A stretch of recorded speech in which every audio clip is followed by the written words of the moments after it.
it's Alicia and welcome back to my channel. If you're new here, I go by Your Afro Tamer and I'm a licensed cosmetologist located in Orlando, Florida, who specializes in locks. In today's video, we're actually going to be doing a gray coverage and 2-strand twist, and this is how I did it. Starting out, this is my client's new growth. Every 2 months, she'll come in and get her roots touched up. And the color that she goes for is a custom mix of 2 different brands to give her the desired shade that she was going for.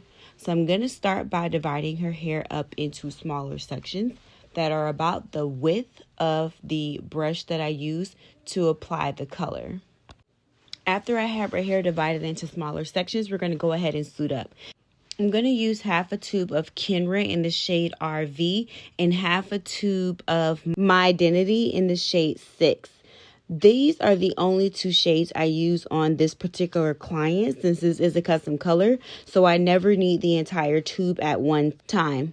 Off camera, I did add in a few color drops before giving this a good mix and 10 volume. We will not be doing any lifting. This is simply just deposit and gray coverage. And now we're going to jump into how I apply that color. When applying this color, you want to make sure that you're working in small sections or any color at all. You want to make sure you're working in small sections because this is going to allow for maximum coverage and you won't have to go back through and do double work. The sections that I'm using are about 1/4 of an inch thick, and as you can see, you already see that the product has pierced through to the next section, and that is what I mean by oversaturate. You want to oversaturate these parts so that the color bleeds right on through and every piece of hair is covered. There is no purpose in your client paying for gray coverage and going home and still seeing grays. Make sure you are taking your time and everything is covered. And as I said before, the sections are created to match the width of my brush. And as you can see, the brush fits perfectly, so I don't have to over exaggerate my hand movements. It's just a simple swipe of the brush up and down. This color can process with or without a processing cap on, so I left this client in open air for about 25 minutes before I went through and checked and then left it on for an additional 5. Now it is time for the shampoo. Do not put any shampoo on your client's hair until the water runs as close to clear as possible. That is a waste of product if there is still any color left on the client's scalp. And what color do you see these suds? They are white, and this is only the first shampoo.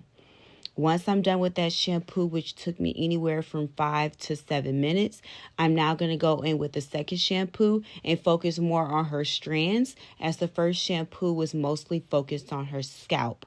I'm going to go through and split the strands that I can feel with my fingers are stuck together. This client does have color damage from previous color applications that she did on herself. And since she's been coming to me, we've been working on repairing and trimming. So a lot of her hair does shed and gets tangled very easily. Once I am done with both those shampoos, I apply conditioner liberally to her ends, squeezing it in, and then I split her hair so that I am able to add some more conditioner in between her roots and her mid shaft. The conditioner that I'm going with is a hydration conditioner that is for extremely dry hair and hair that does not retain moisture whatsoever. And again, because she has color damage, that is something that she really needs put back into her hair. When you are adding conditioner to natural hair, you need water. So once you get it to your satisfaction, add a little more water because it's going to help the conditioner move around a lot more. And then you can go in and finger detangle like you see me doing here. Sorry that my big sausage arms are in the way, but I worked that conditioner in for about 7 to 10 minutes. And then I went and rinsed her hair with cold water. Using cold water closes the hair shaft for both the color and the conditioner and seals everything in. Hot water will not only cause the color to run, but it'll completely take out all the conditioner. Now that we are done with the shampoo service, I want you guys to observe her scalp. What color is her scalp? Not red. If you are getting your hair washed and you still have color on your scalp, politely ask your stylist to take you back to the shampoo chair and rinse it out some more because there's still some color there. Once I am done doing the color service, I'm going to go in and again divide my client's hair up into small workable sections. They're about the width of the teeth on my blow dryer. And then I detangle each section and secure it away with a clip so that it does not revert back to curly as I go in to blow dry.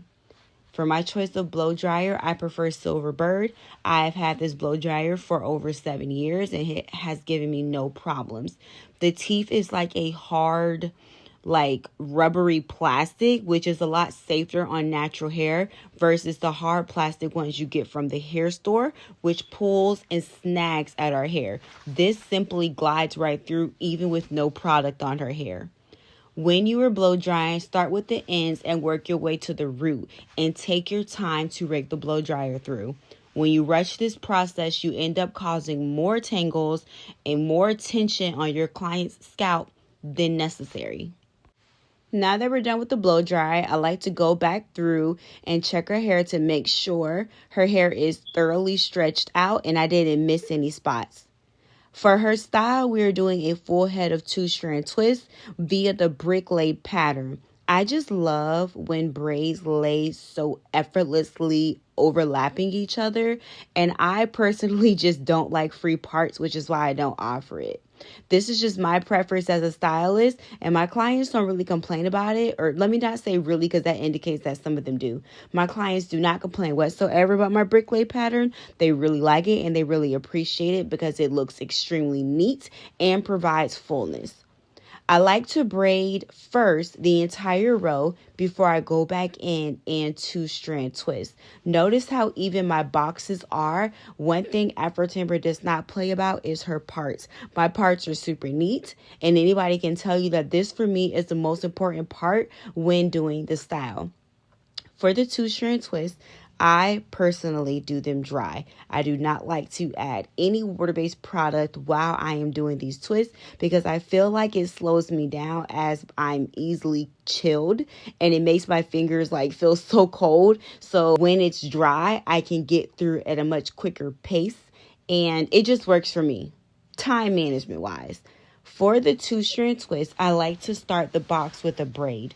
The reason I do that is it allows for the style to last so much more longer and keeps the root nice, flat, and neat.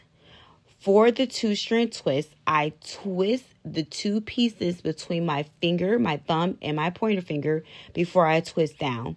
This is her end, super stringy, pretty frizzy, and now we're going to go in and make the locks very juicy.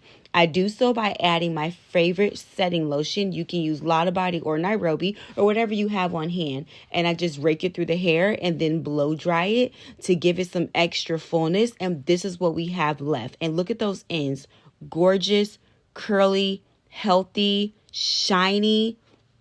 I mean, I did it. Duh. Of course it looks good. After I was done with this, I actually did style her hair, but that's not on camera.